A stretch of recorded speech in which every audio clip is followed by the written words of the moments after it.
So hello and welcome guys to a brand new series जिसमें हम हर दिन एक नए स्टॉक का एनालिसिस करेंगे और देखेंगे कि ये स्टॉक्स क्या हमारे पोर्टफोलियो में ऐड करने लायक हैं और इन स्टॉक्स पे कितना रिटर्न मिल सकता है हमें विद इन 1 ईयर या शॉर्ट टर्म पे विद इन 1 मंथ या इनमें हम लोग 1 से 2 मंथ का स्विंग ट्रेड कर सकते हैं या लॉन्ग टर्म में अगर हम 4-5 ईयर्स या वेरी लॉन्ग टर्म के लिए डेकेड्स के लिए अगर होल्ड करते हैं तो क्या पॉसिबिलिटीज़ हैं।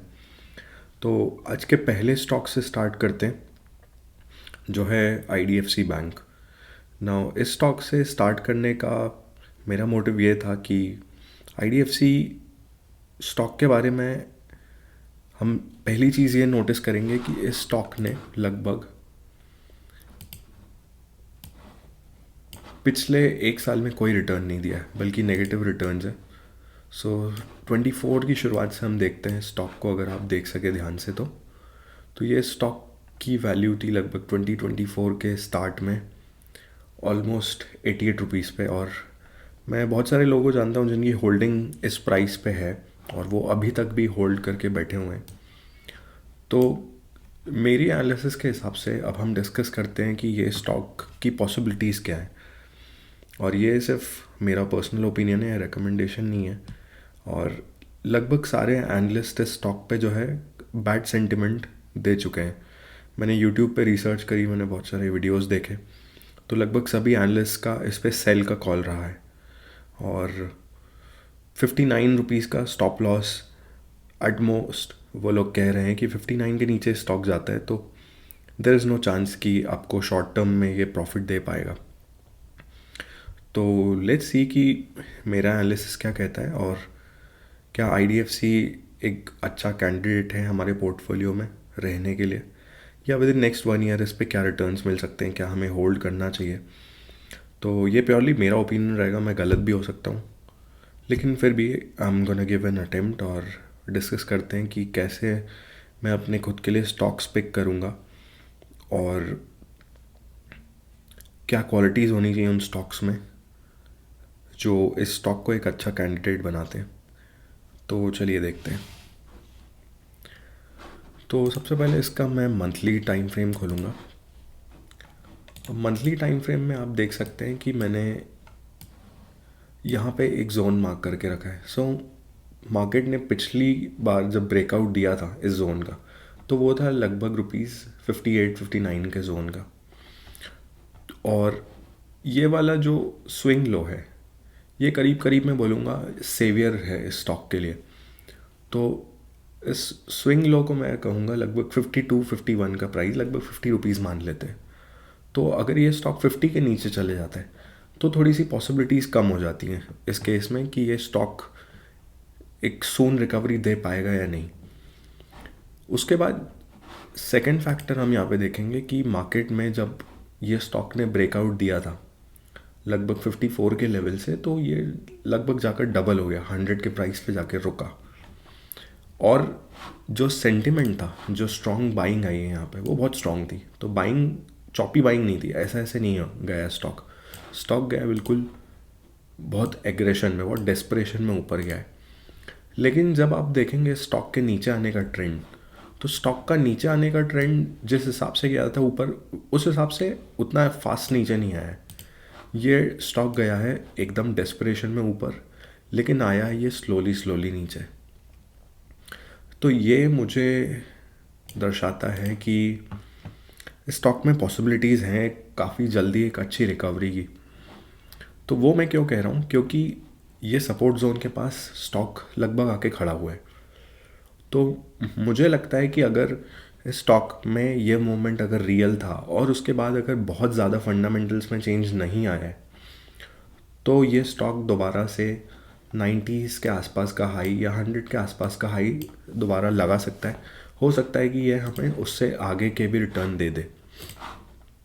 तो यह है पहली पॉसिबिलिटी। सेकंड पॉसिबिलिटी यह है कि मार्केट में अगर ये स्टॉक नीचे की तरफ आके लगभग इन लेवल्स पे आके अगर सस्टेन कर गया नीचे, तो इस स्टॉक की दुर्गति हो जाएगी।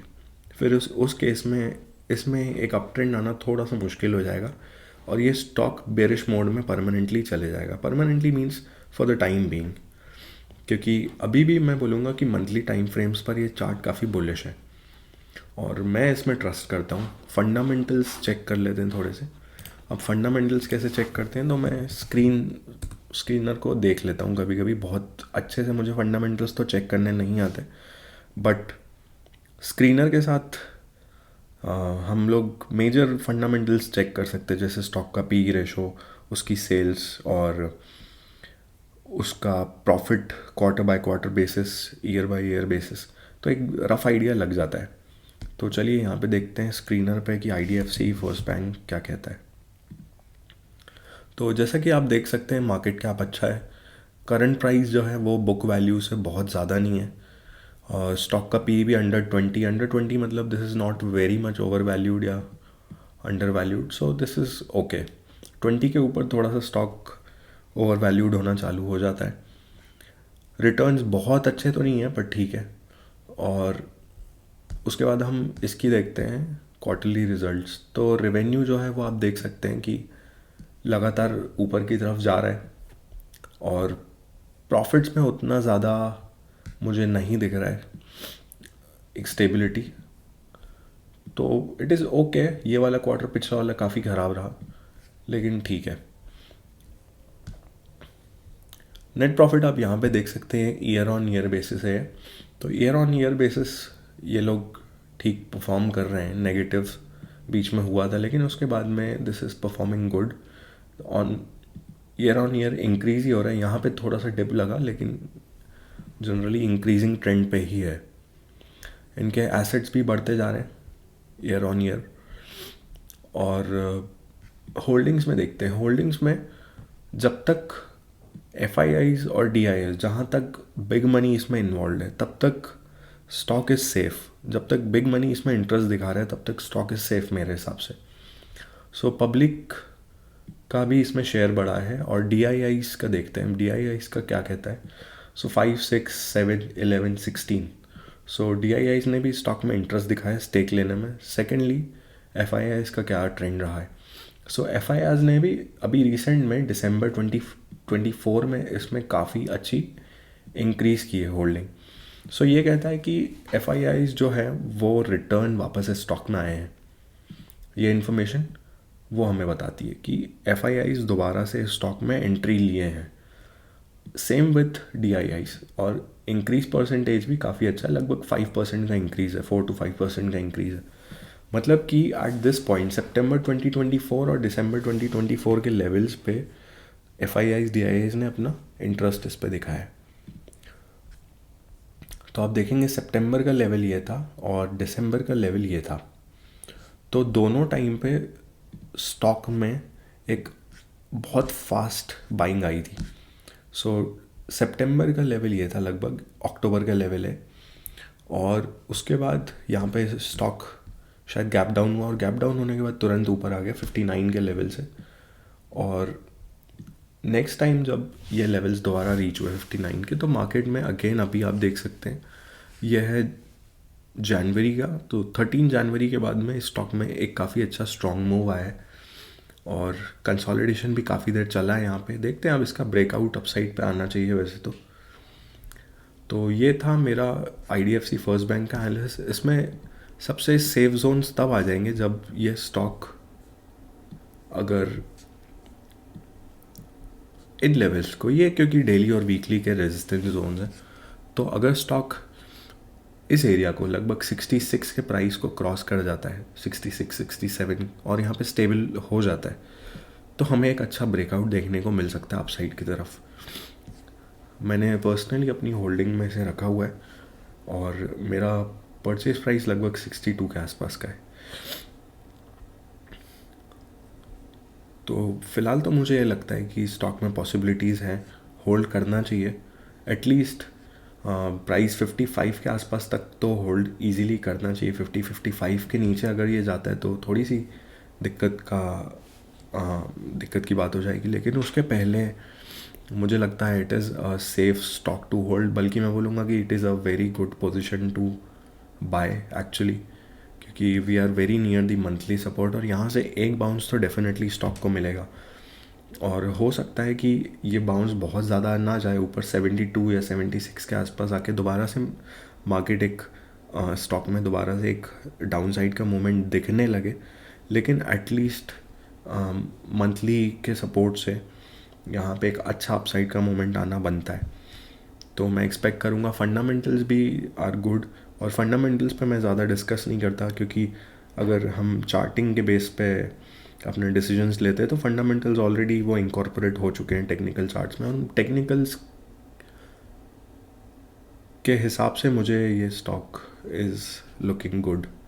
So for next 1 or 2 years I think this will play out. और शानदार बात यह है कि क्योंकि इस स्टॉक में सेंटिमेंट ख़राब है, मतलब more and more people are now willing to sell. तो जब बहुत ज़्यादा लोग सेल करने की इच्छा रखते हैं तब बड़े प्लेयर्स घुसते हैं, क्योंकि उनके ऑर्डर्स तब फिल होते हैं जब हम लोग रिटेलर्स ज़्यादा सेल करने की इच्छा दिखाते हैं। तो अब जिस किसी ने यहाँ पे लिया था स्टॉक, तो उन्होंने थोड़ा सा स्टूपिड प्राइस पे ख़रीदा, क्योंकि stock is already at a very high price. तो इस स्टॉक को इस पॉइंट पे ख़रीदने का मतलब नहीं था। जिन्होंने ख़रीदा उन्होंने बेसिकली रैली को चेस किया है बस। So there was no point in buying the stock in 94, it was very overpriced. मतलब it could have been a good stock, but at least उस पर्सपेक्टिव से तो हमें वेट करना चाहिए था कि हमें रिट्रेसमेंट का वेट करना चाहिए था। रिट्रेसमेंट स्लो एंड स्टेडी आया है, सो दिस इज़ गुड न्यूज़। अगर मार्केट में ये फॉल कुछ ऊपर जाने के बाद अगर कुछ इस टाइप का फॉल आया होता तो this was a dangerous fall. So ये फंडामेंटल्स को ख़राब बताता है। लेकिन अगर स्टॉक डेस्परेशन में ऊपर गया और बहुत स्लोली नीचे आया है, जैसा कि इसका ऐसा मूवमेंट है, so there is no desperation to sell. So बल्कि लोग इसमें अपनी विलिंगनेस नहीं दिखा रहे, लोग इसके फंडामेंटल्स को भी स्ट्रॉन्ग समझ रहे हैं, इसलिए इस स्टॉक में उतना सेलिंग बहुत शार्प नहीं है। So I think this is a good pick for 2025 and that's purely my opinion. अगर आप इस स्टॉक में इन्वेस्ट करना चाहते तो अपने फाइनेंशियल एडवाइज़र से बात करके कीजिए। ये सिर्फ मेरा पर्सनल ओपिनियन है। और नेक्स्ट कौन सा स्टॉक है जिसका आपको एनालिसिस करना है या जिसका एनालिसिस आप मुझसे चाहते हैं, तो आप लोग कमेंट बॉक्स में बता सकते हैं और मैं उस स्टॉक का एनालिसिस करूँगा। और हम लोग टाइम टू टाइम बेसिस पे इन स्टॉक्स का रिव्यू करते रहेंगे और देखेंगे कि कैसे प्रोग्रेस कर रहे हैं, क्या हमारी एनालिसिस उतनी अच्छी भी है कि नहीं। आप मुझे कोट भी कर सकते हैं कि अगर मेरा आपने पास में कोई वीडियो देखा है और उसमें मैंने कोई एक एनालिसिस बताया जो गलत प्रूव हुआ है, so do let me know. I will be also interested to see कि कैसे मेरा डिसीजन कहाँ पे गलत हुआ है और मुझे कहाँ पे इम्प्रूव करना चाहिए। सो आई होप आपको अच्छा लगे video and thanks for watching.